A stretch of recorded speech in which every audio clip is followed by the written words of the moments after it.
Parody, drama, and surprises. This is what the NHL brings to the world of sports each and every season. Unlike its basketball counterpart, there is an aura of mystery that surrounds this coming hockey season. Which teams will click together? Which teams will fall apart? And which teams will surprise us with a Cinderella run through the Stanley Cup playoffs?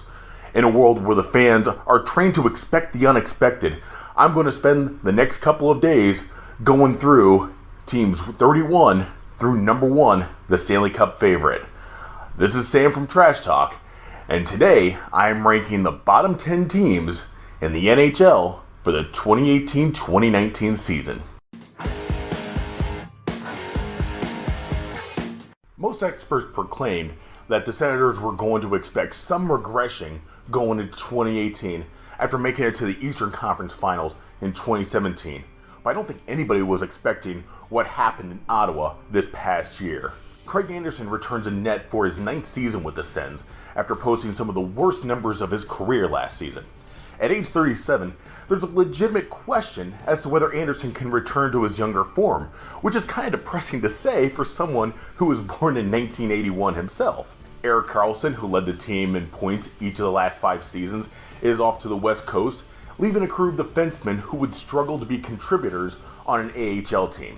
Unlike other bottom feeders in the Eastern Conference, there's not much hope for this Ottawa team.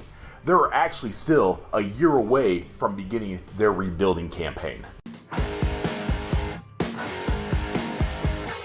Since relieving Lindy Ruff of his coaching duties in 2013, the Buffalo Sabres have only won 35% of their games with 0 postseason appearances.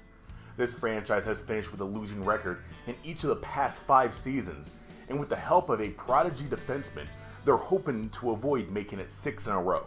Rasmus Dahlin was the obvious number 1 overall pick in this past year's entry draft. The Swede has been described as a once-in-a-generation talent, drawing the most hype seen in the draft since Sidney Crosby was taken number 1 overall back in 2005. Tons of off-season moves have brought some hope into upstate New York. Jeff Skinner joins Eichel to highlight a paper-thin group of forwards. Carter Hudson will be an X-factor in net for the Sabres, coming from franchises with historically strong blue lines in Chicago, Nashville, and St. Louis. Among the bottom feeders in the Atlantic, Buffalo has the most upside. However, their chemistry is not there. It will be a very long season in Western New York. During their 17 seasons in Vancouver, Daniel and Henrik Sedin accumulated over 1,000 points each, led the Canucks to a Western Conference championship in 2011, and will be remembered as the 2 greatest players to ever wear a Canucks jersey. But now, it's 2018, and the post-Sedin era has begun in British Columbia. The new duo in Vancouver is Brock Boeser and Bo Horvat, not exactly a first-line pairing that strikes fear into opposing netminders, and things don't look any better going through the forwards on the roster. Jacob Markstrom returns between the pipes for the Canucks, where he has grown into a reliable goaltender, despite not having much talent in front of him in his first full season as the number 1 netminder in Vancouver last year. The lack of off-season moves show the front office has resigned to a complete rebuild of the Canucks franchise, which is interesting because the way they've been playing, you would think that rebuild began 3 years ago. Which Carey Price is going to show up for the Habs this coming season? If the 2015 Carey Price reappears, the Habs are an instant playoff contender. But if it's last season's Carey Price, then the Habs will hit absolute rock bottom. With Galchenyuk and Pekka playing out west now, the talent on the ice has been greatly diminished for the Canadiens. Jeff Petrie returns after taking a larger role in the power play last season, as does Brendan Gallagher, who made excellent strides, becoming the team's only 30-goal scorer. The success of the Habs will hang on whether Carey Price can rebound and be the Vezina Trophy candidate we have seen in the past. Though, if the blue line is as thin as it appears, it may not matter which Carey Price appears between the pipes. The Detroit Red Wings have not missed the playoffs in back-to-back seasons since 1982 and 83. For some context, the Red Wings won back-to-back Stanley Cups in 1997 and 98. It speaks to how excellent this franchise has been over the past 30 years. Returning between the pipes is Jimmy Howard, who will be splitting time with journeyman Jonathan Bernier. Neither man has finished the season with a sub-900 save percentage, nor goals against average above 3 in 9 seasons. But the bright spots for the Red Wings end here. Exactly 0 skaters finished with 25 plus goals this past season. On offense, the Red Wings will rely heavily on free agent signee Thomas Vanek, who turns 35 this coming season. This franchise is still looking for its identity in the post-Pavel Datsyuk era. A good mix of young prospects and seasoned veterans could be the perfect chemistry to return to the playoffs in 2019. But there is still the lingering question of where exactly these goals are going to come from. And on to a team with the complete opposite problems that the Red Wings had. The Hurricanes are going to have no problem putting the puck in the net given how much talent they have on their front 2 lines. But keeping the puck out of the net is going to be the issue in Raleigh this year. The first line of Sebastian Aho, Teuvo Teravainen, and Jordan Staal is the most underrated forward line in the entire NHL. Throw in Justin Williams and trade acquisition Mikko Fairland, and there's more than enough offensive firepower in North Carolina this year. However, the concern for the Hurricanes is the goaltender position.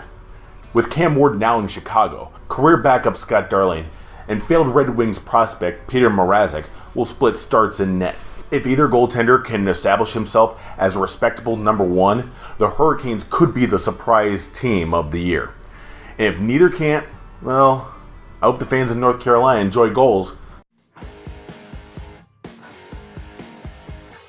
After averaging 30 goals and 40 assists over his 9 seasons with the Islanders, John Tavares has left Brooklyn and signed with his hometown Toronto Maple Leafs, which really isn't a surprise if you think about it, because if everyone played for their hometown, about a quarter of the NHLers would be playing for Toronto, while there would be nobody playing for the Tampa Bay Lightning.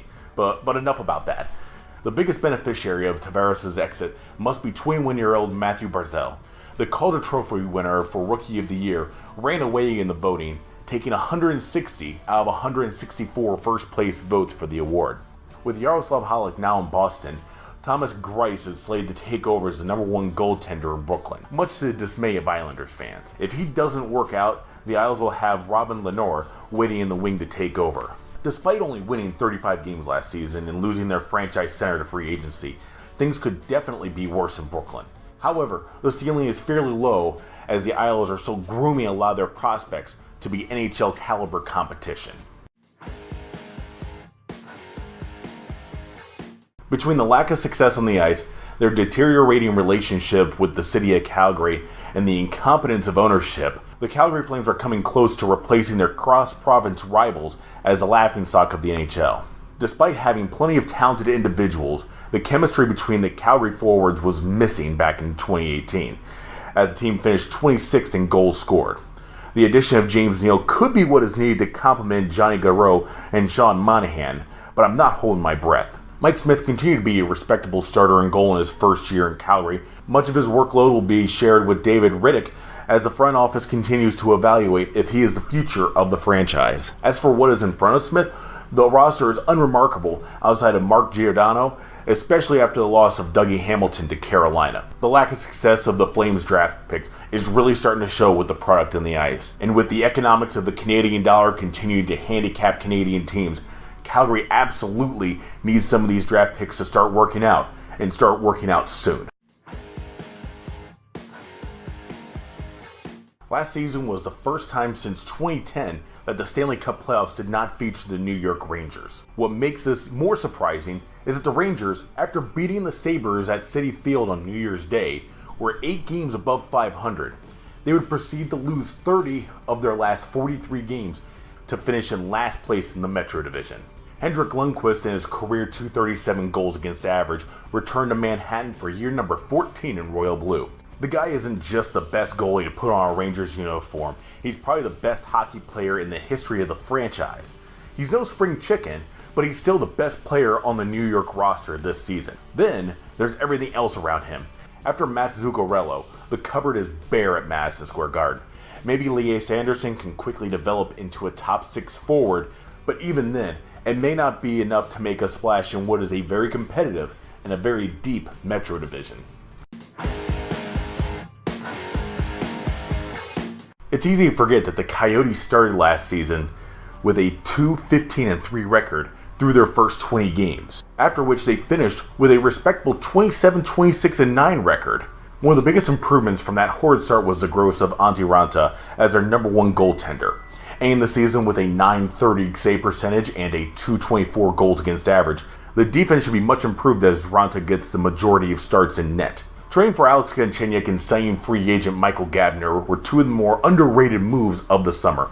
The Coyotes were 30th in the league in goals scored last season, and with these signings, that area of their game should be significantly improved. All in all, the Coyotes still have a long way to go before they are a real threat in the Pacific Division.